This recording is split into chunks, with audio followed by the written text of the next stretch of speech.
നമുക്ക് വേണ്ടി ജീവൻ ബലിയർപ്പിച്ച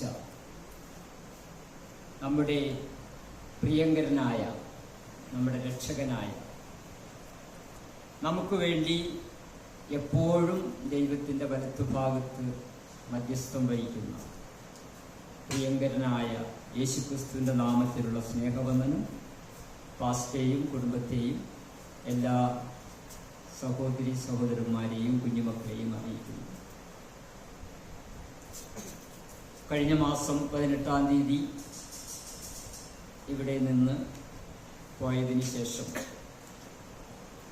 ഒത്തിരി ദൈവം പരിപാലിച്ചു. പല അസ്വസ്ഥതകളും പ്രശ്നങ്ങളും പ്രതികൂല സാഹചര്യങ്ങളും എല്ലാം ഉണ്ടായിട്ടും അത്ഭുതകരമായിട്ടാണ് ദൈവം എന്നെ വഴി നടത്തിയത്. അതിന് നിങ്ങളോടൊപ്പം ദൈവത്തെ സ്തുതിക്കുന്നു, നന്ദി പറയുന്നു. എന്നെ മാത്രമല്ല,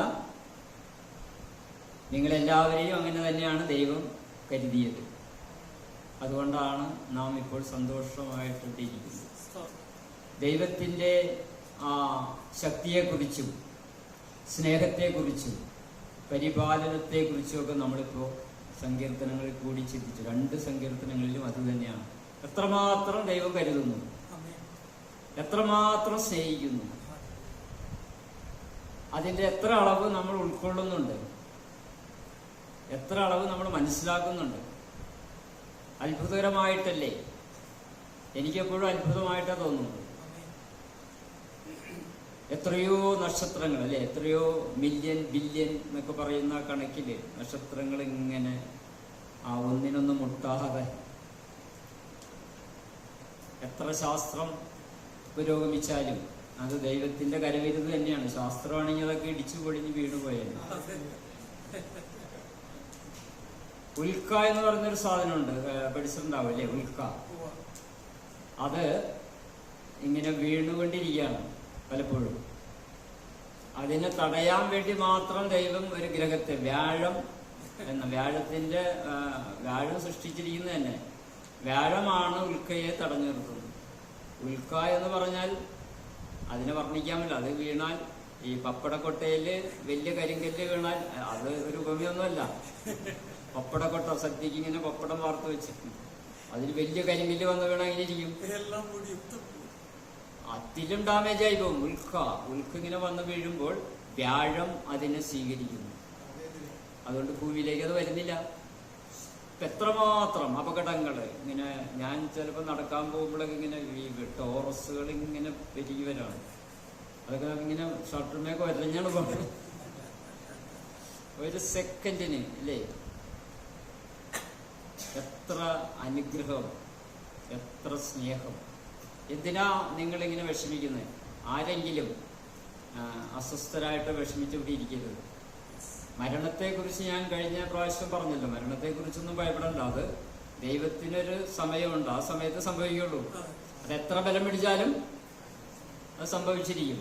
നാം ആരെങ്കിലും റിക്വസ്റ്റ് കൊടുത്തിട്ടാണോ നമ്മളിവിടെ ഭൂമിയിൽ വന്നത്? ദൈവമേ, മൈ ഡിയർ ഗോഡ്, എനിക്ക് പുരട്ടിയിൽ ജനിക്കണം,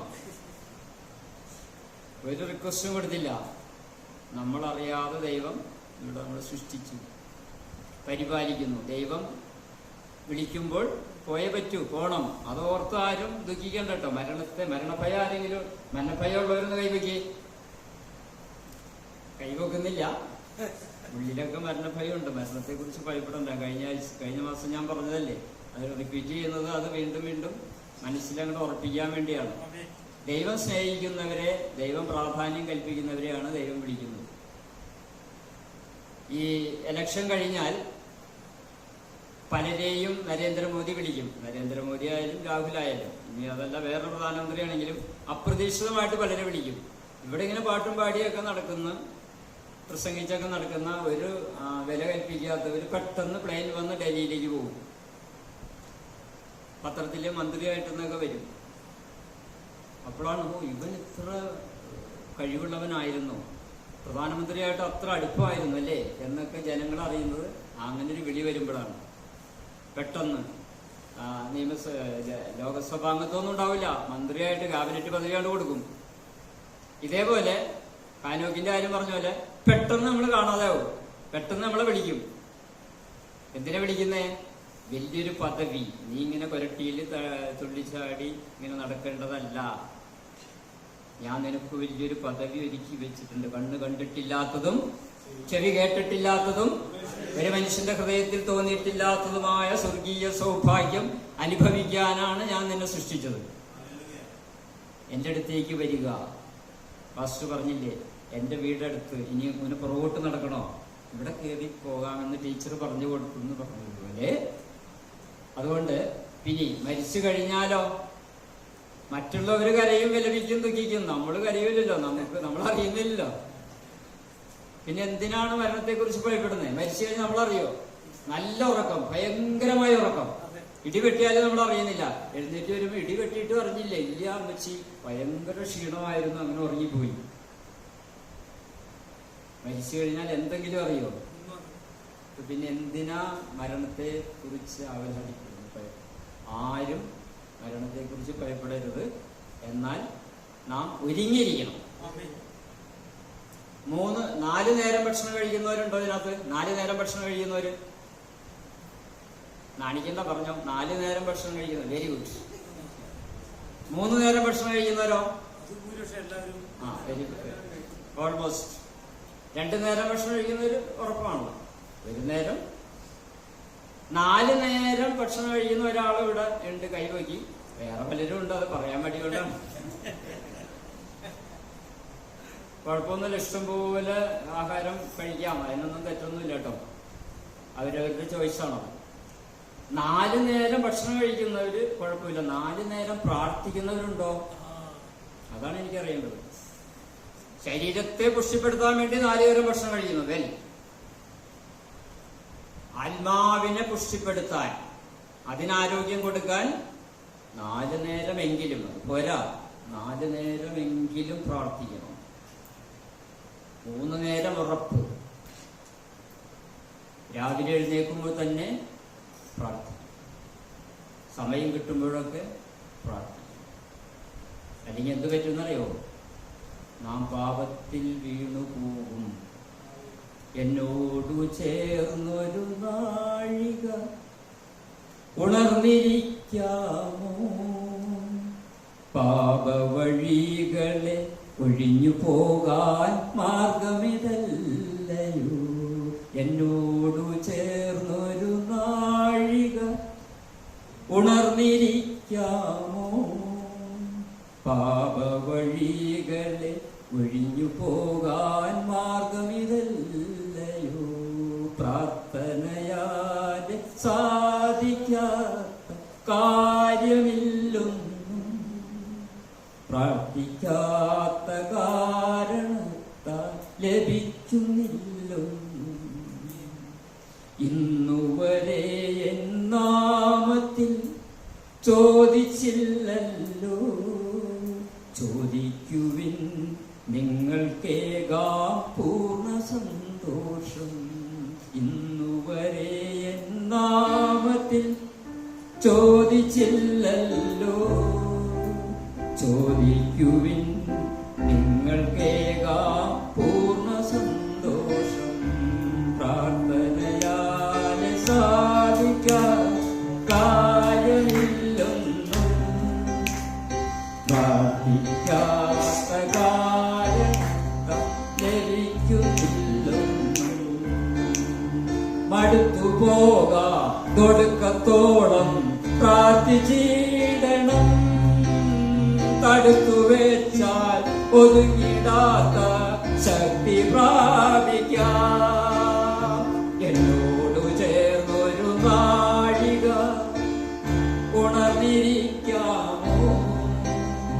പാപവഴികളെ ഒഴിഞ്ഞു പോകാൻ മാർഗമിതല്ലയോ?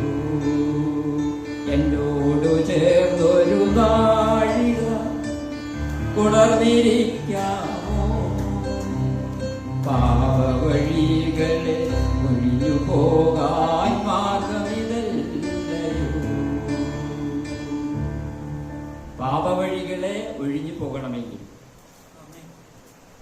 പ്രാർത്ഥിക്കാതെ യാതൊരു സൂത്രപ്പണി കൊണ്ടും എന്തുമാത്രം പ്രാർത്ഥിക്കാവോ അത്രമാത്രം യേശു പറഞ്ഞില്ലേ, നിങ്ങൾ 1 മണിക്കൂറെങ്കിലും എന്നോട് ചേർന്നുണർന്നിരിക്കുക. അത് അന്ന് എല്ലാവരോടുമായിട്ടാണ്, പിൻതലമുറയ്ക്ക് വേണ്ടി കൂടിയാണ് എപ്പോഴും വചനം നമ്മോട് ചോദിക്കുന്നു. നിങ്ങൾക്ക് എപ്പോഴും സംഘടനകളില്ലേ, പ്രശ്നങ്ങളില്ലേ, അസ്വസ്ഥതകളില്ലേ? പ്രാർത്ഥിക്കുക. Prayer is a wonder power. പ്രാർത്ഥന ഒരു ഊർജമാണ്, കരണ്ടാണ്, ശക്തിയാണ്. അത് പവറല്ല. Prayer is a wonder power. പ്രാർത്ഥന ഒരു അത്ഭുത ശക്തിയാണ്. പ്രാർത്ഥിക്കുമ്പോഴാണ് മനുഷ്യന്റെ ശരീരത്തിൽ ആൽഫ ബീറ്റ തരംഗങ്ങൾ ഉണ്ടാകുന്നത്. ആൽഫ ബീറ്റ തരംഗങ്ങൾ എന്ന് പറഞ്ഞാൽ എന്താ? മനുഷ്യൻ സുഖസമൃദ്ധിയിലിരിക്കുമ്പോൾ ഉണ്ടാകുന്ന വേവ്സ് ആണ്, തരംഗങ്ങളാണ് ആൽഫ ബീറ്റ. ആൽഫയും ഒമേഗയും. അത് പൂർണ്ണതയുടെ. പ്രാർത്ഥിക്കുമ്പോൾ മനുഷ്യന്റെ ശരീരത്തിൽ ഏറ്റവും കൂടുതൽ തരംഗങ്ങൾ ഉണ്ടാകുമെന്ന് ഒരു ശാസ്ത്രജ്ഞൻ കണ്ടുപിടിച്ചു. അദ്ദേഹത്തിന്റെ പേരാണ് അലക്സാണ്ടർ കാരൻസ്. ഡോക്ടർ അലക്സാണ്ടർ കാരൻസ്. അദ്ദേഹം നിരീശ്വരവാദിയായിരുന്നു. ദൈവമില്ല, പ്രാർത്ഥനയൊക്കെ കാപട്യമാണ് എന്ന് വിളിച്ചു പറഞ്ഞിരുന്ന ഒരു ഡോക്ടർ. PhD ഉണ്ട്, മെഡിക്കൽ ഡോക്ടറുമാണ്. അപ്പൊ അദ്ദേഹത്തെ ജനങ്ങൾ വെല്ലുവിളിച്ചു. പ്രാർത്ഥിച്ചാൽ ഫലമുണ്ട് എന്ന് ഞങ്ങൾ വിശ്വസിക്കുന്നു, വിശ്വാസികൾ പറഞ്ഞു. അദ്ദേഹം പറഞ്ഞതൊക്കെ വെറും ആചാരാനുഷ്ഠാനങ്ങളല്ലേ, ഞാൻ ഡോക്ടറേറ്റ് എടുത്തിട്ടുണ്ട്, ഇതൊക്കെ ഒരു സൈക്കോളജിക്കൽ സാറ്റിസ്ഫാക്ഷൻ ആണ്. അദ്ദേഹത്തോട് തെളിയിക്കാൻ പറഞ്ഞു. അദ്ദേഹം 300 പേരെ വിളിച്ചു വരുത്തി. 150 പേരെ ഒരു ഭാഗത്തും 150 പേരെ ഒരു ഭാഗത്തും ഇരുത്തി. ഒരു വാർഡിൽ തന്നെ 150 പേരോട് പ്രാർത്ഥിക്കാൻ പറഞ്ഞു. ഹല്ലേലൂയ സ്തോത്രം പാട്ട് പാടുന്നു, പ്രാർത്ഥിക്കും. 150 പേരോട് ഇഷ്ടമുള്ളത് ചിന്തിച്ചിരിക്കാൻ പറഞ്ഞു. 150 പേരെ ഈ പ്രാർത്ഥിക്കാത്തവർ പരിശോധിച്ചപ്പോൾ അവർ ചത്ത മീൻ പോലെ ഇരിക്കുന്നു, നിർജീവമായിരിക്കുന്നു. വീണ്ടും പ്രാർത്ഥിക്കുന്നവരുടെ അടുത്ത് അദ്ദേഹം ഓരോ CCG പോലെ പരീക്ഷണം നടത്താണ്, മോണിറ്ററിൽ കാണാം. അവരിൽ ആൽഫ ബീറ്റ തരംഗങ്ങൾ ഉണ്ടാകുന്നു. അവരുണർന്നിരിക്കുന്നു, അവർ ശക്തി പ്രാപിക്കുന്നു. ഇദ്ദേഹം തന്നെ അത്ഭുതപ്പെട്ടു പോയി. അവിടെ വെച്ച് അദ്ദേഹം പ്രഖ്യാപിച്ചു, prayer is a wonder power.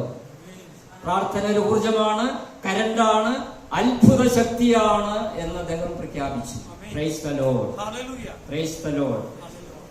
അദ്ദേഹം ഒരു ഡോക്ടർ അലക്സാണ്ടർ കാരൻസ് അദ്ദേഹം ഒരു പുസ്തകം എഴുതി, prayer is a wonder power. പ്രാർത്ഥിക്കുമ്പോഴാണ് മനുഷ്യന്റെ ശരീരത്തിൽ ഊർജമുണ്ടാകുന്നത്, കരണ്ട് ഉണ്ടാകുന്നത്, ശക്തി ഉണ്ടാകുന്നത്, ആൽഫ ബീറ്റ തരംഗങ്ങൾ ഉണ്ടാകുന്നു. അതുകൊണ്ട് ഉണർന്നിരുന്ന് പ്രാർത്ഥിക്കുക. അദ്ദേഹം പിന്നെ സുവിശേഷം പ്രസംഗിക്കുന്ന ആളായിട്ട് മാറി. അതുകൊണ്ട് നിങ്ങൾ എന്തുമാത്രം പ്രാർത്ഥിക്കുന്നുവോ അത്രയും നിങ്ങളുടെ വിശ്വാസം വർദ്ധിക്കും, ഊർജം കൂടുതൽ കിട്ടും, രോഗങ്ങളും അതുമൂലം. ഇന്നു മുതൽ കൂടുതൽ പ്രാർത്ഥിക്കുന്നവരായിരിക്കണം. ആഹാരത്തിന്റെ കാര്യത്തിൽ കുറവുണ്ടാക്കുകയും ചെയ്യണം കേട്ടോ. ഒരു നേരം ആഹാരം കഴിക്കുന്നവൻ യോഗി വര്യന്മാരെ കണ്ടല്ലേ? ഒരു നേരം ആഹാരം കഴിയും. 100 വയസ്സൊക്കെ ഞാൻ നാളെ വായിച്ചതാണ്. 100 വയസ്സായ ഒരു സന്യാസി, അദ്ദേഹം ഒരു 80 കൊല്ലമായിട്ട് ഭക്ഷണം കഴിച്ചിട്ടില്ല. സന്യസിക്കാണിരുന്നു. 80 കൊല്ലമായിട്ട് ഭക്ഷണമൊന്നും കഴിച്ചിട്ടില്ല. 20 വയസ്സിൽ യോഗം തുടങ്ങിയതാണ്, ധ്യാനം തുടങ്ങിയതാണ്. ഒരു നേരം ഭക്ഷണം കഴിക്കുന്നവൻ യോഗി, 2 നേരം ഭക്ഷണം കഴിക്കുന്നവൻ ഭോഗി, ഭോഗപ്രിയൻ, 3 നേരം ഭക്ഷണം കഴിക്കുന്നവൻ രോഗി, 4 നേരം ഭക്ഷണം കഴിക്കുന്നവൻ ദ്രോഹി. അതുകൊണ്ട് ആ രീതി മാറ്റി വെച്ചിട്ട് 4 നേരം 5 നേരം പ്രാർത്ഥിക്കുമ്പോൾ ദ്രോഹിയാവില്ല, യോഗിയായിട്ട് നമുക്ക് ആത്മീയ യോഗിയായിട്ട് മാറണം, കൂടുതൽ പ്രാർത്ഥിക്കുന്നവരായിട്ട് മാറണം. ഓക്കെ, ഇന്നത്തെ ചെറിയ ചിന്തയ്ക്ക് വേണ്ടി നഹൂം പ്രവാചകന്റെ പുസ്തകം 2-ാം അധ്യായം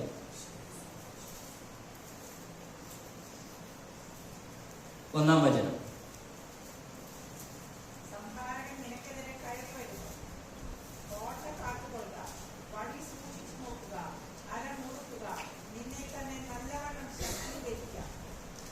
ഓക്കെ, സംഹാരകൻ നിനക്കെതിരെ കയറി വരുന്നു.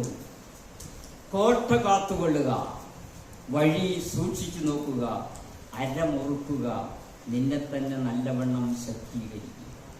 സംഹാരകൻ ഇതാ നിനക്കെതിരെ കയറി വരും. കാണുന്നുണ്ടോ? സംഹാരകൻ വരുന്നത് കൊമ്പും മീശയും ഒക്കെ വെച്ച് രക്തരക്ഷസിന്റെ പോലെ അല്ല വരുന്നത്. നല്ല കൂട്ടുകാരനായിട്ടായിരിക്കും വരുന്നത്. നല്ല ഉത്തമ സുഹൃത്തായിട്ടായിരിക്കും വരുന്നത്. അതേത് രീതിയിലാണ് വരുന്നതെന്ന് നമുക്കറിയാം. യേശു തന്നെ പറഞ്ഞിട്ടുണ്ടല്ലോ, ആ നാളും നാഴികയും നിങ്ങൾ അറിയാത്തത് കൊണ്ട് ഉണർന്നിരുന്ന് പ്രാർത്ഥിക്കും. സംഹാരകൻ നിനക്കെതിരെ കയറി വരുന്നുണ്ട്. ഏത് രീതിയിലാണെന്നറിയില്ല. ഓരോരുത്തർക്കും ഓരോ ബലഹീനതയുണ്ട്. ആ ബലഹീനതയിലായിരിക്കും അവൻ. സംഹാരകൻ നിനക്കെതിരെ കയറി. അപ്പോൾ എന്താ ചെയ്യേണ്ടത്? കോട്ട കാത്തുകൊള്ളണം. കോട്ട കാത്തുകൊള്ളണം. നമുക്ക് ദൈവം തന്നിരിക്കുന്ന ഒരു കോട്ടയുണ്ട്. ആ കോട്ടയാണ് ഈ ആത്മാവ് എന്ന് പറയുന്നത്. അത് നഷ്ടപ്പെടുത്തി കളയരുത്. ഒരുവൻ ലോകം മുഴുവൻ നേടിയാലും എൻ്റെ ആത്മാവ് നഷ്ടമാക്കിയാൽ അവൻ എന്ത് പ്രയോജനം? കോട്ട കാത്ത് സൂക്ഷിക്കണം കേട്ടോ. നമുക്ക് ദൈവം തന്നിരിക്കുന്ന കോട്ട കാത്ത് സൂക്ഷിക്കണം. അത് ഭദ്രമായിട്ടിരിക്കണം. പരീക്ഷാ പേപ്പറൊക്കെ സൂക്ഷിക്കുന്നതിലും വളരെ, ഇലക്ഷൻ കഴിയുമ്പോൾ പെട്ടിയൊക്കെ സൂക്ഷിക്കുന്നതിലും വളരെ പെർഫെക്റ്റ് ആയിട്ട് കോട്ട കാത്തുകൊള്ളണം. എപ്പോഴാണ് എങ്ങനെയാണ് എന്നറിയില്ല. ഏറ്റവും ചെറിയ ബലഹീനതകളിലായിരിക്കും അവൻ കയറി പിടിക്കുന്നത്. ഉപവസിക്കും, പ്രാർത്ഥിക്കും, സുവിശേഷ വേല ചെയ്യും, സഭായോഗങ്ങളൊന്നും മുടക്കില്ല, എല്ലാം പെർഫെക്റ്റ് ആണ്. പക്ഷേ നിനക്ക് ഒരു കുറവുണ്ട്. ധനികനായ യുവാവ് പറഞ്ഞു, ഞാൻ എല്ലാ പ്രമാണങ്ങളും അനുസരിക്കുന്നു, എല്ലാം എല്ലാം എല്ലാം ഓക്കെ മോനെ, ശരിയാണ്, പക്ഷെ നിനക്ക് ഒരു കുറവ്. ആ കുറവ് കണ്ടുപിടിക്കലാണ് നമ്മുടെ കുറവ്. ചെറിയ ബലഹീനത വലിയ പ്രശ്നങ്ങളായിട്ട്, ചെറിയ ഒരു ഹോള്, വെള്ളം ഇങ്ങനെ ചോർന്ന് ചോർന്ന് അണക്കെട്ട് പൊട്ടുന്നത് പോലെ നമ്മൾ പൊട്ടിപ്പോകുന്നത്. കോട്ട കാത്തുകൊള്ളണം. വഴി സൂക്ഷിച്ചു നോക്കണം. വഴി സൂക്ഷിച്ചു നോക്കണം. ഞാൻ പോകുന്ന വഴി സത്യമാണോ? റെഫർ ചെയ്യണം. ആരെങ്കിലും എന്തെങ്കിലും പഠിപ്പിച്ചാൽ, ആരെങ്കിലും എന്തെങ്കിലും പ്രസംഗിച്ചാൽ അത് കേൾക്കുന്നതൊക്കെ നല്ലതാണ്. ഇപ്പൊ ഞാൻ പറയുന്നത് പോലും, ഞാൻ പറയുന്നത് പോട്ടെ, സുശേഷി പറഞ്ഞല്ലോ, സ്വർഗത്തിൽ നിന്നൊരു ദൂതൻ വന്ന് നിങ്ങളോട് പറഞ്ഞാൽ പോലും അടികൊള്ളുകലില്ല. സ്വർഗത്തിൽ നിന്ന് ദൂതന്മാര് വന്ന് നിങ്ങളോട് പറഞ്ഞാൽ പോലും അത് ദൈവവചനത്തിനെതിരാണെങ്കിൽ, അതുകൊണ്ട് വഴി സൂക്ഷിച്ചു നോക്കണം. ഞാൻ നടക്കുന്ന വഴി സ്വർഗത്തിലേക്കുള്ള വഴിയാണോ നരകത്തിലേക്കുള്ള വഴിയാണോ? ഞാൻ ദൃഷ്ടി വെച്ച് നിനക്ക് ആലോചന പറഞ്ഞു തരും. നീ നടക്കേണ്ട വഴി നിന്നെ ഞാൻ കാണിച്ചു തരും. Praise the Lord. എപ്പോഴാണ്? ദൈവപാതയിൽ.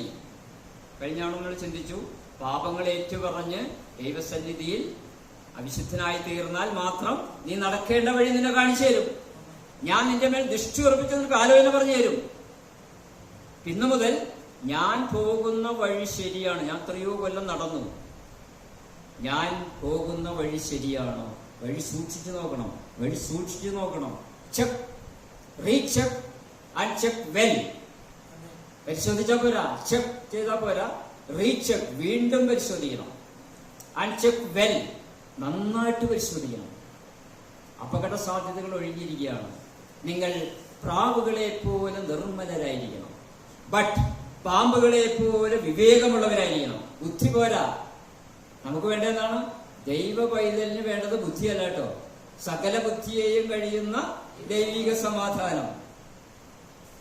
സകല ബുദ്ധിയെയും, സകല ടെക്നോളജിയെയും, സകല ശാസ്ത്രത്തെയും കഴിയുന്ന ദൈവിക സമാധാനമാണ് നമുക്ക് വേണ്ടത്. നിങ്ങൾ പ്രാവുകളെ പോലെ നിർമ്മലരായിരിക്കണം. ഗുഡ്. ബട്ട് പാമ്പുകളെ പോലെ വിവേകമുള്ളവരായിരിക്കണം. പാമ്പിന്റെ വിവേകം എന്താണ്? ഈ പാമ്പിന്റെ വിവേകം അറിയോ? പാമ്പിന്റെ വിവേകം, പാമ്പുകളെ പോലെ വിവേകം. പാമ്പിന്റെ വിവേകം എന്ന് പറഞ്ഞാൽ നമ്മള് റയറായിട്ടേ പാമ്പിനെ കാണുള്ളൂ. പട്ടീനെയും പൂച്ചേനെയും കാക്കേനെയും കഴുകനെയും പല സാധനങ്ങളെയും കാണാറുണ്ട് അല്ലേ? പാമ്പിനെ റയറായിട്ടേ കാണുള്ളൂ, പ്രത്യേകിച്ച് വിഷമുള്ളതിനെ അല്ലേ? അത് ശ്രദ്ധിച്ചിട്ടുണ്ടോ? റയറായിട്ടേ കാണുള്ളൂ. കാരണം എന്താ? മനുഷ്യനിൽ കൂടുതൽ വിവേകം പാമ്പിനുണ്ട്. അതുകൊണ്ടാണ് യേശു പഠിച്ചത്, നിങ്ങൾ പാമ്പുകളെ പോലെ അല്ലേ, നിങ്ങൾ പാമ്പുകളെ പോലെ വിവേകമുള്ളവരാകാൻ യേശു ക്രിസ്തു പറയാണ് മനുഷ്യനോട്.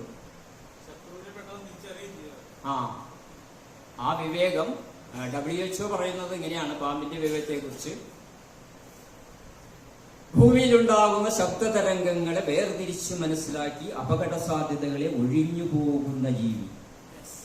ഭൂമിയിലുണ്ടാകുന്ന അനേകം വേവ്സ് ഉണ്ട് ഭൂമിയിൽ, നമുക്കറിയാൻ പറ്റില്ല. അത് യന്ത്രങ്ങളിലൊക്കെ തെളിഞ്ഞാണ്. ഭൂമിയിലുണ്ടാകുന്ന ശബ്ദതരംഗങ്ങളെ വേവ്സ് വേർതിരിച്ച് മനസ്സിലാക്കുന്നു, അതിന്റെ സാഹചര്യങ്ങളെ ഒഴിഞ്ഞു പോകുന്നു. മഴക്കാര്, ഇടിമിന്നല്, ഭൂകമ്പം. 2004 ഡിസംബറിൽ സുനാമി ഉണ്ടായി. 2004 ഡിസംബർ 26 അന്ന് സൺഡേ ആയിരുന്നു, ക്രിസ്മസ് കഴിഞ്ഞതിന്റെ ഹോളിഡേ. അത് പ്രാധാന്യം. അനേക പേർ വേളാങ്കണ്ണിയിലും ചെറായി ബീച്ചിലും, എവിടെ ബീച്ചിലും അവിടെയൊക്കെ ഇങ്ങനെ പോയി.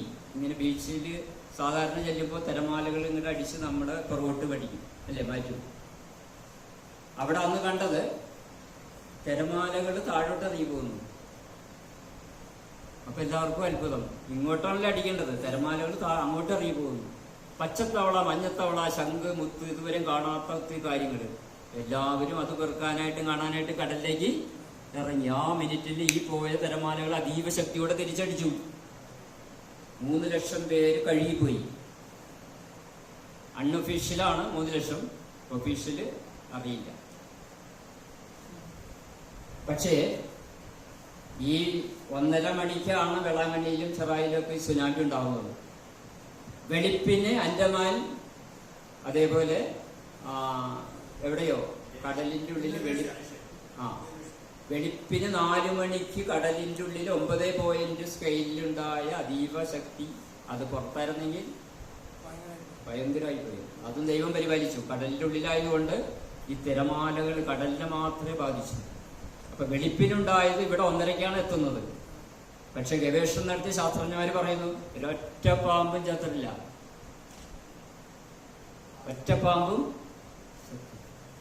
വെളുപ്പിന് 4 മണിക്ക് അവിടെ ഭൂകമ്പമുണ്ടായപ്പോൾ പാമ്പുകൾ തിരിച്ചറിയുകയും പാമ്പുകൾ യഥാസ്ഥാനങ്ങളിലേക്ക്, സുരക്ഷിത മേഖലകളിലേക്ക് പോവുകയും ചെയ്യുന്നു. ഭൂമിയിലുണ്ടാകുന്ന ശബ്ദതരംഗങ്ങളെ വേർതിരിച്ച് മനസ്സിലാക്കി അപകട സാധ്യതകളെ ഒഴിഞ്ഞു പോകുന്ന ജീവി പാമ്പ്. നമുക്ക് പറ്റുന്നുണ്ടോ? എനിക്കെതിരെ നിനക്കെതിരായി വരും ആയുധം ഫലിക്കയില്ല, നിനക്കെതിരായി വരും ആയുധം ഫലിക്കയില്ല.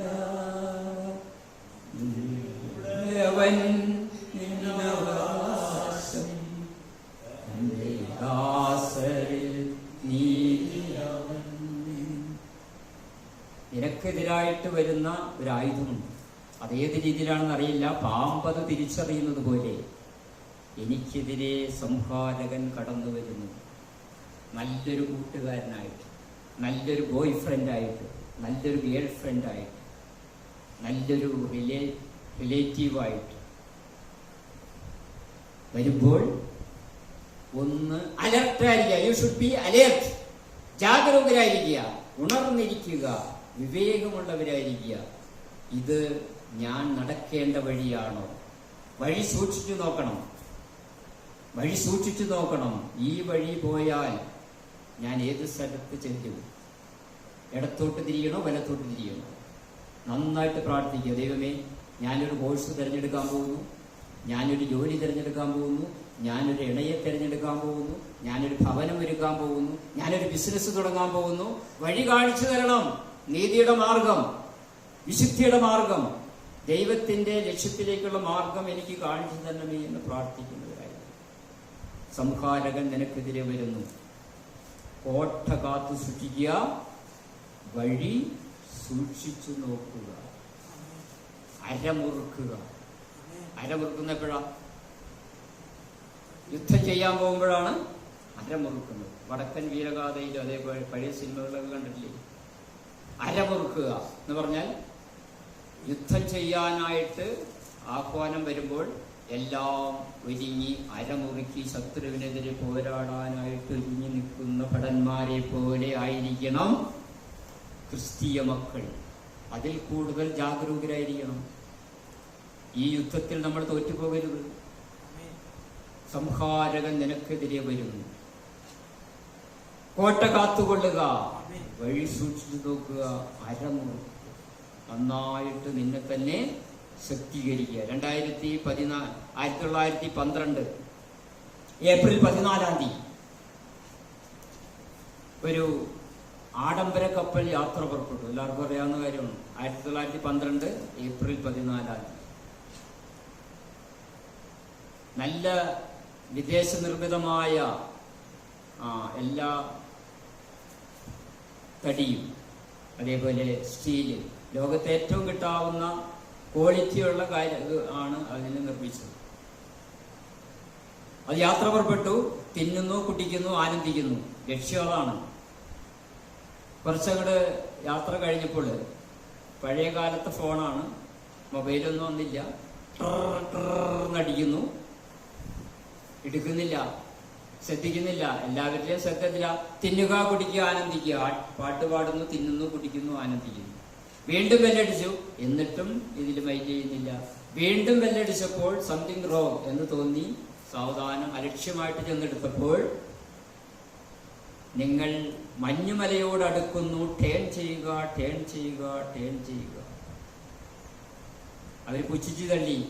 ഇത്രയും ശക്തിയുള്ള, ഇത്രയും വിലപിടിപ്പുള്ള ഈ കപ്പൽ ഈ മഞ്ഞുമലയിൽ ചെന്നിടിച്ചിട്ട് എന്ത് സംഭവിക്കാം? ഒന്നും സംഭവിക്കില്ല. അവരത് പുച്ഛിച്ചു തള്ളി. ഏതാനും നിമിഷങ്ങൾക്കകം ഈ കപ്പൽ മഞ്ഞുമലയിൽ ഇടിച്ചു തകർന്നു പോയി. വളരെ കുറച്ചു പേര്, 2000 പേരില് കുറച്ചു പേര് മാത്രമേ രക്ഷപ്പെട്ടുള്ളൂ. അതേപോലെ ദൈവം പറയുന്നു, നിങ്ങളുടെ കപ്പൽ ടേൺ ചെയ്യുക, ടേൺ ചെയ്യുക. എൻ്റെ പാതയിലല്ല പോകുന്നത്. ഇത് ഐസുമലയാണെന്ന് നിങ്ങൾ വിചാരിക്കുന്ന, നിസാരമാണെന്ന് നിങ്ങൾ വിചാരിക്കുന്ന ചെറിയ പാറയിൽ ഇടിച്ച് തകരാതിരിക്കാൻ അലർട്ടായിരിക്കുക, ശക്തീകരിക്കുക. നീ നിന്നെ തന്നെ ശക്തീകരിക്കുക. അര ഉറക്കണം. മക്കളെ, അപ്പച്ചൻ പറയുന്നത്, അമ്മച്ചി പറയുന്നത് നിസ്സാര കാര്യമായിട്ട് തള്ളരുത്. അത് നിസ്സാരമാക്കി കഴിഞ്ഞാൽ നിങ്ങൾക്ക് വലിയ കാര്യങ്ങളെ എതിർക്കാനുള്ള ശക്തി നഷ്ടപ്പെടും. വളരെ നിസ്സാരമായിട്ട് നമുക്ക് തോന്നും. അത് വളരെ പ്രാധാന്യത്തോടുകൂടി ദൈവവചനമാണ് എൻ്റെ മാതാപിതാക്കൾ എന്നോട് പറയുന്നത്. ദൈവം പറയുന്ന, നമ്മൾക്ക് കാണാൻ പറ്റാത്ത പ്രതിപുരുഷന്മാരാണ് മാതാപിതാക്കൾ എന്ന് പറയുന്നത്. ദൈവത്തെ നമുക്ക് കാണാൻ പറ്റില്ല. കാണാൻ പറ്റുമോ? ഇല്ല. പക്ഷേ മാതാവും പിതാവും പറയുന്നത്, ദൈവം ഏൽപ്പിച്ചിരിക്കുന്ന ഉത്തരവാദിത്തമാണ് മാതാവും പിതാവും പറയുന്നത് എന്നുള്ള പൂർണ്ണ ബോധ്യം കുഞ്ഞുമക്കൾക്കുണ്ടാകണം. എൻ്റെ ഭർത്താവ് പറയുന്നത്, ഭർത്താവല്ല പറയുന്നത്, ദൈവം അദ്ദേഹത്തെ കൊണ്ട് പറയിപ്പിക്കുന്നതാണ് എന്നൊരു തോന്നൽ ജീവിത പങ്കാളിക്ക്. ഭർത്താക്കന്മാർക്കും ചിലപ്പോൾ ഭാര്യമാരെ അനുസരിക്കണം എന്ന് നിർബന്ധമൊന്നുമില്ല. പക്ഷെ അവർ പറയുന്നതിലും ശ്രദ്ധിക്കേണ്ട കാര്യങ്ങൾ ഉണ്ടാവും. അതുകൊണ്ട് പരസ്പരം ബഹുമാനിക്കുന്നവരും പരസ്പരം സ്നേഹിക്കുന്നവരും പരസ്പരം അംഗീകരിക്കാൻ ആഗ്രഹിക്കുന്നവരായിട്ട് മാറണം. അല്ലെങ്കിൽ നമ്മൾ തളർന്നു പോകും, തകർന്നു പോകും. സംഹാരകൻ നിനക്കെതിരെ കയറി വരും. വന്നു, നമ്മുടെ അടുത്തുണ്ട്. കോട്ട കാത്തുകൊള്ളണം. 2024 മാർച്ച് 17 മുതൽ കോട്ട കാക്കുന്നവരായിട്ട് ഒരു കാരണവശാലും എൻ്റെ അതിർത്തിക്കുള്ളിൽ അവൻ കയറരുത്. അതിനുവേണ്ടി ഒരുങ്ങിയിരിക്കുന്ന ഭടന്മാരായിട്ട് കാണും. ജാഗരൂകരായിരിക്കണം, ഉണർന്നിരിക്കണം. ശക്തിയുള്ളവരായിരിക്കണം. അറിവ് പോരാ, തിരിച്ചറിവുണ്ടാകണം. ബുദ്ധി പോരാ, വിവേകമുണ്ടാകണം. ബോധം പോരാ, സുബോധമുണ്ടാകണം. സുബോധമുള്ളവരായിരിക്കണം. ജ്ഞാനം പോരാ, പരിജ്ഞാനം വേണം. എങ്ങനെ പരിജ്ഞാനം ഉണ്ടാവും? വചനം കൂടുതൽ കൂടുതൽ കൂടുതൽ വായിക്കുമ്പോൾ പരിജ്ഞാനം ഉണ്ടാവും. സൈറ്റ് പോരാ, ഇൻസൈറ്റ് ഉണ്ടാകണം. ഇൻസൈറ്റ്, ഉൾക്കാഴ്ച. അതെവിടെ നിന്ന് കിട്ടും? നന്നായിട്ട് പ്രാർത്ഥിക്കുകയും വചനം വായിക്കുകയും ഉപവസിക്കുകയും ചെയ്യുമ്പോൾ കിട്ടുന്നതാണ് ഉൾക്കാഴ്ച. ഉൾക്കാഴ്ച അപ്പോഴാണ് നീ നടക്കേണ്ട വഴി വ്യക്തമായിട്ട് കാണിച്ചു തരും. ഉൾക്കാഴ്ച, ഇൻസൈറ്റ് ഉള്ളവരായിരിക്കും. അറിവ് പോരാ, തിരിച്ചറിവ്. ബുദ്ധി പോരാ, വിവേകം. ബോധം പോരാ, സുബോധം. ജ്ഞാനം പോരാ, പരിജ്ഞാനം. സൈറ്റ് പോരാ, ഇൻസൈറ്റ് ഉള്ളവരായിട്ട് മാറും. ഓക്കെ, റോമർ 12:1.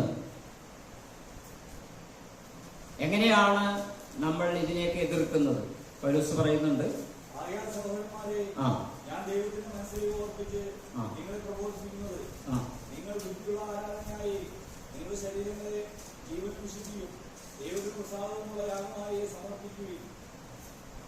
ഈ ലോകത്തിന്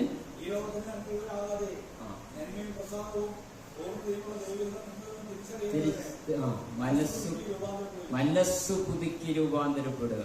സംഹാരകൻ കയറി വരുന്നു, ഓട്ട കാത്തുകൊള്ളണം. I can't. എങ്ങനെ കാക്കും? വഴി സൂക്ഷിച്ചു നോക്കണം. കുറേയൊക്കെ നോക്കി, കണ്ടില്ല, ഒന്നും കാണുന്നില്ല. അരമുറുക്കുക. ഞാൻ മുറുക്കുന്നു, അഴിഞ്ഞു പോകുന്നു. നിന്നെ തന്നെ ശക്തീകരിക്കുക. ഞാൻ പരമാവധി പ്രാർത്ഥിക്കുന്നു, പരമാവധി ഉപവസിക്കുന്നു, ശക്തി ചോർന്നു പോകുന്നു. അവിടെ പൗലോസ് പറയുന്നു മരുന്ന്. എന്താണ് മരുന്ന്? ആകയാൽ പ്രിയമുള്ളവരെ, ഞാൻ കർത്താവിന്റെ മനസ്സലിവ് ഓർപ്പിച്ച് നിങ്ങളെ പ്രബോധിപ്പിക്കുന്നു. എനിക്ക് ഒരു മനസ്സലിവുണ്ട്. കർത്താവ് എന്നോട് മനസ്സലിവ് കാണിച്ചു. അതുകൊണ്ടാണ് ഞാൻ രക്ഷപ്പെട്ടത്. കർത്താവ് മനസ്സലിവ് കാണിച്ചു അല്ലേ? കർത്താവിനെ പീഡിപ്പിച്ച് നടന്നപ്പോൾ കർത്താവിനൊരു മനസ്സലിവ് തോന്നി. പാവം, ഇത് അറിയാതെ ചെയ്യുന്നതാണ്. എല്ലാ കഴിവുകളും ഉണ്ട്, എല്ലാം പഠിച്ചിട്ടുണ്ട്, പക്ഷെ ഞാൻ ആരാണെന്ന് മനസ്സിലാക്കിയിട്ടില്ല. അതുകൊണ്ട് പാപം എനിക്കെതിരെ യുദ്ധം ചെയ്യുന്നു, എന്റെ ആളുകളെയൊക്കെ കൊന്നു കളയുന്നു. അപ്പൊ മനസ്സലിവ് തോന്നി ഇല്ലേ? കുട്ടികൾ അറിയാതെ തെറ്റ് ചെയ്യുമ്പോൾ നമുക്ക് എന്ത് തോന്നും? അവരോടൊരു മനസ്സലിവ് തോന്നി. അവരെ എങ്ങനെയെങ്കിലും മോചിപ്പിക്കാൻ വേണ്ടി നമ്മൾ ഒന്നില്ലെങ്കിൽ പ്രാർത്ഥിക്കും, അല്ലെങ്കിൽ നമ്മൾ കൗൺസിലിങ്ങിനുണ്ടാവും, അല്ലെങ്കിൽ ഏതെങ്കിലും തരത്തിൽ. കാരണം അവർ ഇന്നസെന്റ് ആണെന്ന് മനസ്സിലാക്കുമ്പോൾ നമ്മൾ അവർക്ക് വേണ്ടി കരയുകയും പ്രാർത്ഥിക്കുകയും ചെയ്യുന്നത് പോലെ കർത്താവിന് മനസ്സലിവ് തോന്നിയെന്ന് പൗലോസിന് മനസ്സിലായി. കർത്താവിന് മനസ്സലിവ് തോന്നി. കർത്താവ് എന്ത് ചെയ്തു? ഉരുട്ടിയിട്ടപ്പോൾ ഒരു വെളിപ്പാട് കിട്ടി. ആരാണ് എന്ന് ചോദിച്ചപ്പോൾ, ഞാൻ നിന്നെ സ്നേഹിക്കുന്ന നിന്റെ കർത്താവാണ്. അതാണ് പൗലോസ് പറയുന്നത്, ഞാൻ കർത്താവിന്റെ മനസ്സലിവ്. അപ്പൊ ഞാൻ ഇനി പറയുന്നതെല്ലാം എങ്ങനെയാണ്? കർത്താവിന്റെ മനസ്സലിവ്. കർത്താവ് എന്നോട് കാണിച്ച മനസ്സലിവും സ്നേഹവും ഓർത്താണ് ഞാൻ ഇനി നിങ്ങളോട് പറയുന്നതെല്ലാം. അതർത്ഥത്തിൽ പറയുന്നത്, ഞാൻ കർത്താവിന്റെ മനസ്സലിവ് ഓർപ്പിച്ച് നിങ്ങളോട് പ്രബോധിപ്പിക്കുന്നത് എന്താണ്? നിങ്ങൾ ബുദ്ധിയുള്ള ആരാധനയായി നിങ്ങളുടെ ശരീരങ്ങളെ ജീവനും വിശുദ്ധിയുമുള്ള ദൈവത്തിന് പ്രസാദമുള്ള യാഗമായി സമർപ്പിപ്പിൻ. അപ്പോൾ ആരാധന എന്ന് പറയുന്നത് എന്താണ്? ദൈവമേ സ്തോത്രം, ദൈവാരാധന, ദൈവമേ സ്തോത്രം, ദൈവാരാധന എന്ന് പറയുന്നതല്ല. നിങ്ങളുടെ ശരീരങ്ങളെ ജീവനും വിശുദ്ധിയുമുള്ള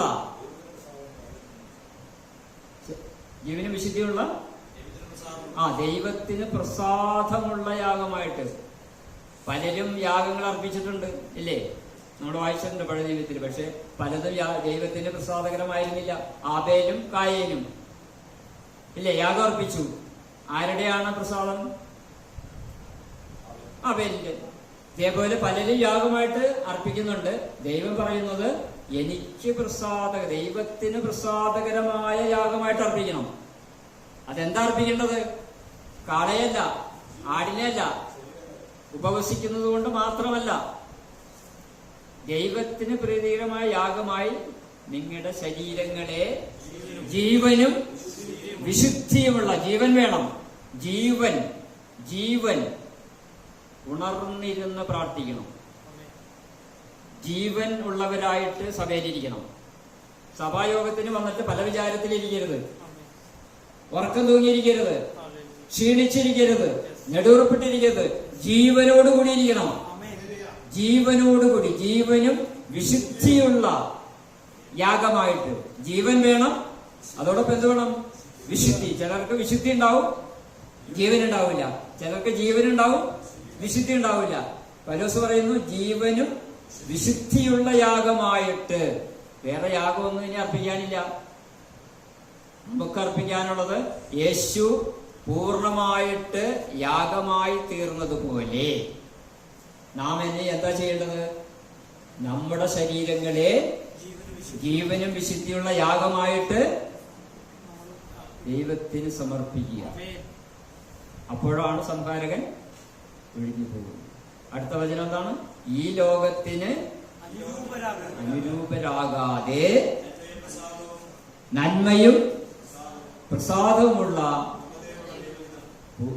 ദൈവഹിതമിന്നതെന്ന് തിരിച്ചറിയേണ്ടതിന് മനസ്സ് പുതുക്കി രൂപാന്തരപ്പെടണം. മനസ്സങ്ങട് പുതുക്കണം. God again. ഇന്നലെ വരെ ഉണ്ടായ എല്ലാ ചപലതകളെയും, എല്ലാ മാലിന്യങ്ങളെയും, എല്ലാ അസ്വസ്ഥതകളെയും, എല്ലാ കുറുമ്പിനെയും, എല്ലാ ധിക്കാരത്തെയും, എല്ലാ പകയെയും, എല്ലാ വിദ്വേഷത്തെയും മാറ്റിയിട്ട് മനസ്സ് പുതുക്കി രൂപാന്തരപ്പെടണം. ഒരു വയസ്സുള്ള കുട്ടി എങ്ങനെയായിരിക്കും? ഒരു വയസ്സുള്ള കുട്ടി എങ്ങനെയായിരിക്കും? ആ കുട്ടിയുടെ മനോഭാവം തന്നെ നിങ്ങൾക്കും ഉണ്ടാകും. ഒരു വയസ്സുള്ള കുട്ടി എങ്ങനെയായിരിക്കും? അതിനെ നമ്മൾ കുറുമ്പ് കാണിക്കുമ്പോൾ അടിക്കുന്നു, അല്ലേ? അടിക്കുന്നു, അത് കരയുന്നു, അത് കിടന്നുറങ്ങിപ്പോകുന്നു. അത് എഴുന്നേറ്റ് വരുമ്പോൾ ആ ഡാഡീനെയും മമ്മീനെയും എങ്ങനെ അപ്രോച്ച് ചെയ്യുന്നേ? ആ അടിച്ചതെല്ലാം മറന്നിട്ട് കെട്ടിപ്പിടിച്ചൊരു ഉമ്മ തരുന്നത് പോലെ അത്ര നിഷ്കളങ്കതയോടുകൂടിയായിരിക്കണം നമ്മുടെ മനസ്സ്. അതാണ് മനസ്സ് പുതുക്കി രൂപാന്തരപ്പെടണം. Born again. യേശു പറഞ്ഞില്ലേ, നിങ്ങൾ വീണ്ടും ജനിക്കുന്നില്ലെങ്കിൽ, ഇല്ലേ പറഞ്ഞില്ലേ, നീ വീണ്ടും ജനിക്കുന്നില്ലെങ്കിൽ നിനക്ക് ദൈവരാജ്യത്തിൽ പ്രവേശിക്കാൻ പറ്റില്ല. അയ്യോ, ഞാനെങ്ങനെ വീണ്ടും ജനിക്കും? ഞാനിനി എങ്ങനെ വീണ്ടും ജനിക്കും? എനിക്ക് അമ്മയുടെ ദൃത്തിൽ പോയി വീണ്ടും വരാൻ പറ്റും? അല്ല. വീണ്ടും ജനിക്കുക എന്ന് പറഞ്ഞാൽ നിന്റെ മനസ്സിനെ പൂർണ്ണമായി ഒരു പൈതലിനെ പോലെ ആക്കി തീർക്കുക. പറ്റൂലേ? പലരും ആഗ്രഹിക്കുന്നുണ്ട്, ഇല്ലേ? ഇപ്പോൾ ജനിച്ചെങ്കിൽ, 1 വയസ്സായിരുന്നെങ്കിൽ, 5 വയസ്സായിരുന്നെങ്കിൽ നല്ല LKG പഠിക്കായിരുന്നു എന്ന് പലരും വിചാരിക്കുന്നില്ലേ? നമ്മളൊക്കെ പണ്ട് ഈ പഴയ പള്ളിക്കൂടത്തിൽ പഠിച്ചവർ പലരും വിചാരിക്കുന്നില്ലേ, എനിക്കിപ്പോൾ ജനിച്ചെങ്കിൽ പുതിയ LKG, പുതിയ UKG, നല്ല ഹയർ സെക്കൻഡറി, നല്ല ഇംഗ്ലീഷ് മീഡിയം, നല്ല ഒരു ജോലി, ടെക്നോ പാർക്ക്, ഇൻഫോ പാർക്ക്, നല്ല ബാങ്കിൽ ജോലി, എല്ലാം ഫ്രഷാക്കി പുതിയതാക്കി വരാമെന്ന് ഭൗതികമായ ചിന്തകളില്ലേ? എനിക്കുണ്ടാവുന്നുണ്ട്. അതേപോലെ നമുക്ക് ജനിക്കാൻ പറ്റും. എങ്ങനെ? എനിക്ക് ദൈവ പൈതൽ പൗലോസിനെ പോലെ ആവാൻ എനിക്ക് സാധിക്കും. ഹാനോക്കിനെ പോലെ ആവാൻ എനിക്ക് സാധിക്കും. ഒറ്റ വഴിയുള്ളൂ. 2024 മാർച്ച് 17 നമുക്ക് വീണ്ടും ജനിക്കാൻ സാധിക്കണം. പുതിയ പൈതലായിട്ട്, കറകളില്ലാത്ത വിശുദ്ധിയുള്ള പൈതലായിട്ട് ജനിക്കാൻ നമുക്ക് നമുക്ക് കഴിയാവുന്ന ഏറ്റവും വലിയ കാര്യം. നമുക്ക് കോടികൾ സമ്പാദിക്കാൻ പറ്റില്ല, നമുക്ക് അമേരിക്കയിൽ പോകാൻ ചിലപ്പോൾ പ്രയാസമായിരിക്കാം, നമുക്ക് മറ്റുള്ള കാര്യങ്ങളെല്ലാം അസാധ്യമായിരിക്കാം. നമുക്ക് ചെയ്യാവുന്ന, പൂർണ്ണമായിട്ട് ചെയ്യാവുന്ന ഒരു കാര്യമാണ് ഞാൻ പറയുന്നത്, നമുക്കൊരു പൈതലായിട്ട് ജനിക്കാൻ സാധിക്കും. അമ്മയുടെ ദൃത്തിൽ പോകാൻ പറ്റില്ല, വിശുദ്ധിയുള്ള പൈതലായിട്ട് ജനിക്കാൻ പറ്റില്ലേ? നല്ലത് മാത്രം ചിന്തിക്കാൻ പറ്റില്ലേ? നല്ലത് മാത്രം കാണാൻ പറ്റില്ലേ? നല്ലത് മാത്രം കേൾക്കാൻ സാധിക്കില്ലേ? നല്ലത് മാത്രം സംസാരിക്കാൻ പറ്റില്ലേ? നല്ല രീതിയിൽ ടച്ച് ചെയ്യാൻ പറ്റില്ലേ? നല്ല രീതിയിൽ ബിഹേവ് ചെയ്യാൻ പറ്റില്ലേ? ഞാൻ പറഞ്ഞതിൽ എന്തെങ്കിലും പറ്റാത്തതുണ്ടോ? അങ്ങനെ നാം ആയിത്തീരുമ്പോൾ നമ്മൾ ആരായി? ഒരു പൈതലായിട്ട് മാറി, വീണ്ടും ജനിക്കുന്ന പൈതലായിട്ട് മാറി. ഇത് തന്നെയാണ് പൗലോസ് ഉദ്ദേശിക്കുന്നത്. മനസ്സ് പുതുക്കി രൂപാന്തരപ്പെടുക എന്ന് പറയുന്നതാണ്. ശരിക്കും വീട്ടിൽ പോയി ചിന്തിക്കുക, മനസ്സ് പുതുക്കി രൂപാന്തരപ്പെട്ടിട്ടുണ്ടോ? സ്നാനപ്പെട്ടു, ഓക്കെ, കർത്താവിന്റെ മേശയിൽ നിന്ന് ഭക്ഷിക്കുകയും പാനം ചെയ്യുകയും ചെയ്തു, അതും സമ്മതിക്കുന്നു. മനസ്സ് പുതുക്കി രൂപാന്തരപ്പെട്ടിട്ടുണ്ടോ? മനസ്സ് പുതുക്കി രൂപാന്തരപ്പെട്ടിട്ടുണ്ടോ? കുഞ്ഞിനെ പോലെ, നിർമ്മലമായ മനസ്സുള്ള കുഞ്ഞിനെ പോലെ മനസ്സ് പുതുക്കി രൂപാന്തരപ്പെട്ടിട്ടുണ്ടോ? ഇന്ന് രാത്രി ഉറങ്ങുന്നതിന് മുമ്പ് ദൈവസന്നിധിയിൽ മുട്ടുകുത്തി പ്രാർത്ഥിച്ച് ചിന്തിക്കുക, എൻ്റെ മനസ്സിൽ എവിടെയോ ഒരു മഷിത്തുള്ളി പോലെ ഒരു കറയിരിപ്പുണ്ട്. ഒരു ഗ്ലാസ് പാലില് ഒരു ചെറിയ തുള്ളി വിഷം, ചെറിയ തുള്ളി, നിങ്ങൾക്ക് ഏറ്റവും ചെറുതായിട്ട് ഭാവന കൊണ്ടുപോയി, ഒരു പിന്നിന്റെ അത്രയും ഉള്ള ഒരു ചെറിയ തുള്ളി വിഷം ഒരു ഗ്ലാസ് പാലിൽ വീണാൽ എങ്ങനെയിരിക്കും? അതേപോലെ നമ്മുടെ മനസ്സിൽ ചെറിയൊരു കറയുണ്ടെങ്കിൽ അതിൽ സംഹാരകൻ കയറി പിടിക്കും. കോട്ട പൊളിഞ്ഞു പോവും, വഴി സൂക്ഷിച്ചു പോകാൻ പറ്റില്ല, നമ്മെ തന്നെ ശക്തീകരിക്കാൻ പറ്റില്ല, അരമുറുക്കാൻ സാധിക്കില്ല. ഈ ലോകത്തിന് അനുരൂപരാകാതിരിക്കും. ഈ ലോകത്തിന് അനുരൂപരാകരുത്. ഇതിനകത്ത് ഒത്തിരി പഴങ്ങള് നമുക്ക് അനുഭവിക്കാവുന്ന ഒത്തിരി പഴങ്ങളുണ്ട്, ഇല്ലേ? ആപത്തിനോട് അവയോടും പറഞ്ഞതുപോലെ ഒരെണ്ണം മാത്രം നീ കഴിക്കരുതെന്ന് പറഞ്ഞു. ഒരെണ്ണം മാത്രം. ആ പഴത്തിന് വലിയ പ്രാധാന്യമൊന്നും ഉണ്ടായിരുന്നില്ല. ഉണ്ടായിരുന്നോ? വലിയ പ്രാധാന്യം ഉണ്ടായിരുന്നു. എന്തായിരുന്നു അതിന്റെ പ്രാധാന്യം? കഴിക്കരുത് എന്ന് പറഞ്ഞതിലുള്ളൊരു പ്രാധാന്യം മാത്രമേ ഉണ്ടായിരുന്നുള്ളൂ. അവര് കഴിച്ചപ്പോൾ അത് മനസ്സിലായി, ഓ, പല പഴങ്ങളും കഴിച്ചിട്ടുള്ള രുചിയെ പോലും ഇതിന് അത് എഴുതിയിട്ടില്ല, എങ്കിലും നമുക്കത് അനുമാനിക്കാവുന്നതാണ്. കഴിക്കരുത് എന്ന് പറയുമ്പോഴാണ്, തുടരുത് എന്ന് പറയുമ്പോഴാണ്, ഉപയോഗിക്കരുതെന്ന് പറയുമ്പോഴാണ്, മൊബൈൽ ഉപയോഗിക്കരുതെന്ന് കുട്ടികളോട് പറയുമ്പോഴാണ് അതിനെക്കുറിച്ച് ഒരു ക്യൂരിയോസിറ്റി വരുന്നത്. ഈ ഭക്ഷണം കഴിക്കരുത് എന്ന് പറയുമ്പോൾ, പണ്ട് ഈ പള്ളിയിൽ കത്തോലിക്കരായിരുന്നപ്പോഴേ മാർപ്പാപ്പേനെയൊക്കെ തിരഞ്ഞെടുക്കുന്ന ഒരു ഇത് പൊട്ടക്കഥ നിങ്ങളും കേട്ടിട്ടുണ്ടാവും. ഈ കന്യാസ്ത്രീകൾക്ക് മാർപ്പാപ്പയാവാൻ പറ്റൂല്ലോ. അപ്പൊ അവര് കന്യാസ്ത്രീകളിൽ ചോദിച്ചു, ഞങ്ങൾക്ക് എന്താണ് ഈ മാർപ്പാപ്പയായിട്ട് തിരഞ്ഞെടുക്കാത്ത? അച്ഛന്മാരെ മാത്രം ഇങ്ങനെ മകരജാണന്മാരും ബിഷപ്പും പിന്നെ മാർപ്പാപ്പയായിട്ട് തിരഞ്ഞെടുക്കുന്നു. അപ്പൊ അതിന് പരിഹാരമായിട്ട് ഒരു വലിയ പെട്ടിയിൽ 2-3 ഈശ്വരിട്ടിട്ട് അടച്ച് കന്യാസ്ത്രീകളുടെ കൈ കൊടുത്തു എന്നാ പറയുന്നു.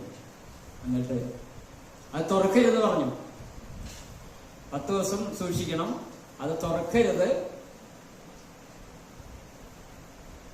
അവര് 9 ദിവസം ഇങ്ങനെ ക്ഷമിച്ചിരുന്ന് 10ാമത്തെ ദിവസം നേരത്തെ ഒന്ന് തുറന്നു നോക്കിയേക്കാം, എന്നിട്ട് എന്തെങ്കിലും ഉണ്ടെങ്കിൽ ഇപ്പൊ അവരറിയില്ല, മെത്രാനൊന്നും അറിയില്ല, എന്തെങ്കിലും ഉണ്ടെങ്കിൽ അതിനകത്ത് എടുത്തിട്ടേക്കാം എന്ന് തുറന്നപ്പോ ഒന്നും കാണാനില്ല. 2-3 ഈച്ച ഉണ്ടായി. തുറന്ന സമയത്ത് ഈച്ച പറന്നുപോയി. ഇവർക്കത് കാണാനും പറ്റിയില്ല. ഈച്ച പുറത്തുനിന്ന് വന്നതാണ്, എൻ്റെ ഉള്ളിൽ നിന്നാണെന്ന് അറിയാൻ പറ്റില്ല. തുറന്നു നോക്കിയപ്പോ ഒന്നുമില്ല, വെറുതെ അതങ്ങനെ അടച്ചു വെച്ചു. 10ാമത്തെ ദിവസം മത്സരം കഴിഞ്ഞ് മെത്രാന്മാര് തുറന്നു നോക്കിയപ്പോ ഈച്ച, അവർക്കറിയാലോ എത്ര 3 ഈച്ചനെ ഇടണം, ഈച്ചനെ കാണാനില്ല. പറഞ്ഞു, നിങ്ങൾക്ക് ഒരിക്കലും മാർപ്പാപ്പാവാൻ യോഗ്യതയില്ല, കാരണം നിങ്ങൾ കളവ് ചെയ്തിരിക്കുന്നു. ഞങ്ങൾ തുറന്നില്ലേ? ഇല്ല. എങ്ങനെ നിങ്ങൾ തുറന്നു? എങ്ങനെ മനസ്സിലായി? ഇതിനകത്ത് ഞങ്ങൾ 3 ഈച്ചനെ ഇട്ടിട്ടുണ്ടായിരുന്നു, അതിനകത്ത് അത് കാണുന്നു. ഈ ക്യൂരിയോസിറ്റി എന്ന് പറയുന്ന ഒരു സാധനം കൊണ്ടേ, തുടരുത്, തിന്നരുതെന്ന് പറഞ്ഞാൽ അവിടെ പ്രശ്നമായി. ആദത്തോടും പറഞ്ഞ്, ഈ പഴം തിന്നരുത്, നിന്റെ മേശപ്പുറത്ത് അനേക സാധനങ്ങൾ ഇരിപ്പില്ലേ, കാരണം തിന്നരുത് എന്ന് പറഞ്ഞാൽ. അതുകൊണ്ട് നമ്മുടെ ബലഹീനതകൾ എന്താണെന്ന് പരിശോധിച്ചിട്ട്, ഇത്രയുള്ള കണ്ടന്റ് നഹൂം പ്രവാചകൻ പറഞ്ഞതാണ്, അരമുറുക്കണം, സമയമായിരിക്കുന്നു, സംഹാരകൻ നിനക്കെതിരെ വന്നു കഴിഞ്ഞു. നമ്മൾ കാണുന്നില്ല, ചെറിയ പ്രലോഭനങ്ങൾ, ചെറിയ ഏറ്റവും ചെറിയ പ്രലോഭനങ്ങൾ നിസാരമാണെന്ന് കരുതുമ്പോൾ അത് നിന്നെയും കൊണ്ടേ പോകും. അതുകൊണ്ടാണ് സംഹാരകൻ നിനക്കെതിരെ വരുന്നത്. പ്രത്യേകം പറയുന്ന അരമുറുക്കണം, കോട്ട കാത്തു സൂക്ഷിക്കണം. എളുപ്പമുള്ള കാര്യമല്ല. അവസാനത്തോളം പിടിച്ചു നിൽക്കുന്നവൻ പ്രാപിക്കും. എന്താണ് വഴി? യേശു തന്നെ പറഞ്ഞിട്ടുണ്ട്, പ്രാർത്ഥനയാലും ഉപവാസത്താലും അല്ലാതെ ഈ ജാതി നിന്നെ വിട്ട്. പ്രാർത്ഥനയും ഉപവാസവും പ്രാർത്ഥനയും. അങ്ങനെ വരുമ്പോൾ സംഹാരകനാണ് ഈ വരുന്നതെന്ന് വ്യക്തമായിട്ട് മനസ്സിലാവും. വേല കയ്യിലിരിക്കട്ടെ. സംഹാരകനാണ് എൻ്റെ വിസിറ്റിംഗ് ഹാളിൽ വന്നിരിക്കുന്നത്. നല്ല സ്നേഹത്തോടുകൂടി, ഒരു നെറ്റ്വർക്കിന് വേണ്ടി, ഒരു ബിസിനസ്സിന് വേണ്ടി. ഇന്ന് ഞായറാഴ്ച കുഴപ്പമില്ല, ലക്ഷങ്ങൾ കിട്ടുന്നതാണ്.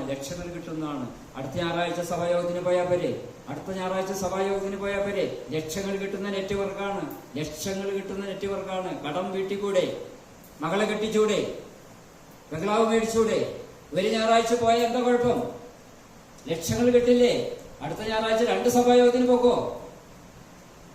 അങ്ങനെ തന്മയത്വമായിട്ട് നല്ല ഒരു വിശ്വാസി തന്നെ നമ്മുടെ വിസിറ്റിംഗ് ഹാളിൽ വന്നിരുന്ന് പറയുമ്പോൾ നമുക്ക് തോന്നും, ഇന്നത്തെ ഞായറാഴ്ച അങ്ങോട്ട് പാസ്റ്ററെ അത്യാവശ്യമായിട്ട് ഒരു സ്ഥലത്ത് പോകണം, ഞാൻ ഇന്ന് വരില്ല. സംഹാരകനാണായിരിക്കുന്നതെന്ന് മനസ്സിലാക്കണമെങ്കിൽ മനസ്സ് ബുദ്ധിക്ക് രൂപാന്തരപ്പെടണം. പ്രാർത്ഥനയാൽ ഉറ്റിരിക്കണം. ഉപവാസത്തോടുകൂടിയായിരിക്കണം. ജാഗ്രതയോടുകൂടിയായിരിക്കണം. പാമ്പിന്റെ വിവേകത്തോടുകൂടിയായിരിക്കണം. ഈ ലോകത്തിന് അനുരൂപരാകാതെ നിങ്ങൾ ദൈവഹിതം ഇന്നതെന്ന് തിരിച്ചറിയണം. നമുക്ക് അവസാനിപ്പിക്കാം. യോഹന്നാന്റെ ലേഖനം 2-ാം അധ്യായം 15-ാം 2 യോഹന്നാൻ 1:15 അത് 2:15. അതെ, വെരി ഗുഡ്.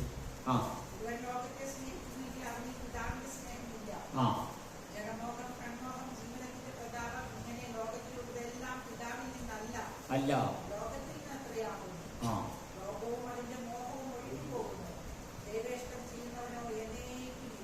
ഉണ്ടോ? ലോകത്തെയും ലോകത്തിലുള്ളതൊന്നിനെയും നിങ്ങൾ സ്നേഹിക്കുക. ലോകത്തെയും ലോകത്തിലുള്ളതൊന്നിനെയും നിങ്ങൾ സ്നേഹിക്കരുത്. എന്തെന്നാൽ ലോകത്തിലുള്ളതൊന്നും പിതാവിൻ്റെതല്ല. എന്റെ പിതാവ് നിങ്ങൾക്ക് വേണ്ടി ഒരുക്കി വെച്ചിരിക്കുന്ന ലോകമുണ്ട്. ലോകത്തെയും ലോകത്തിലുള്ളതൊന്നിനെ നിങ്ങൾ സ്നേഹിക്കരുത്. എന്തെന്നാൽ ലോകത്തിലുള്ളതൊന്നും പിതാവിൻ്റെതല്ല. അടുത്ത വചനം, അത് ലോകത്തിലെ മാത്രമാണ്. ഈ പറഞ്ഞ കാര്യമൊക്കെ നെറ്റ്വർക്കും എല്ലാം. പിന്നെ ലോകവും അതിന്റെ മോഹവും ഒഴിഞ്ഞു പോകില്ലേ? എത്രമാത്രം സമ്പാദിച്ചാലും എത്ര കൂട്ടിയിട്ടാലും ഇത് കൊണ്ടുപോകാൻ പറ്റുമോ? നമുക്ക് ജീവിക്കാനുള്ള കാര്യം, അന്നേക്ക് വേണ്ട ആഹാരം എന്ന് ഞങ്ങൾക്ക് അതിനു വേണ്ടി മാത്രം ഒരുക്കുക. എനിക്ക് 5 സെന്റ് സ്ഥലമുള്ളൂ.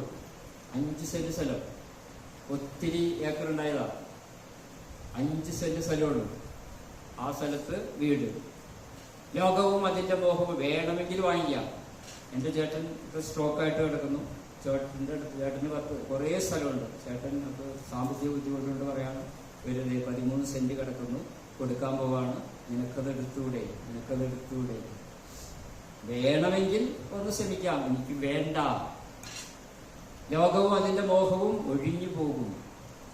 ഇതൊന്നും പിതാവിൻ്റെതല്ല. ലോകവും അതിന്റെ മോഹം ഒഴിഞ്ഞു പോകും. ദൈവേഷ്ടം നിറവേറ്റുന്നവനോ? ദൈവേഷ്ടം നിറവേറ്റണം. എനിക്ക് നിങ്ങളും ദൈവേഷ്ടം നിറവേറ്റുന്നവരായിരിക്കണം. ദൈവത്തിന്റെ ഇഷ്ടം എന്താണ്?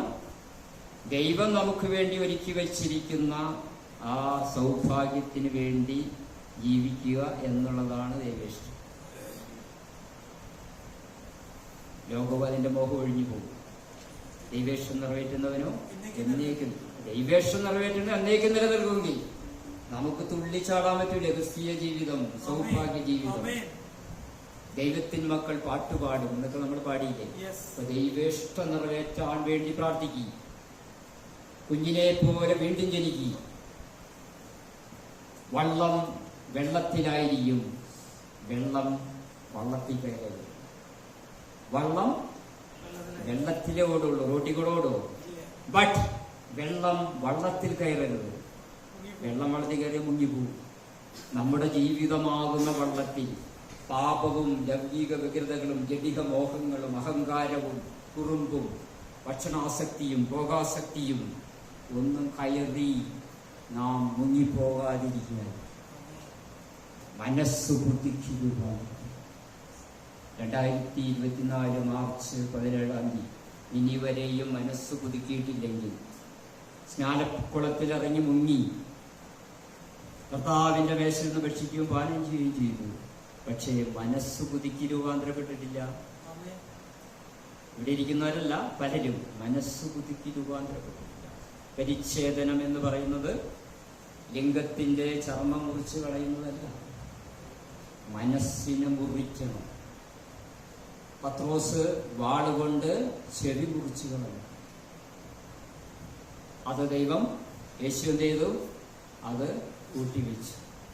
അതിനുശേഷം പത്രോസ് വചനം കൊണ്ട് ഹൃദയത്തെ മുറിച്ചു. പലരുടെയും നിങ്ങളും ഞാനും വചനം കൊണ്ട് ഹൃദയങ്ങളെ മുറിക്കണം. അതിനെന്ത് ചെയ്യണം?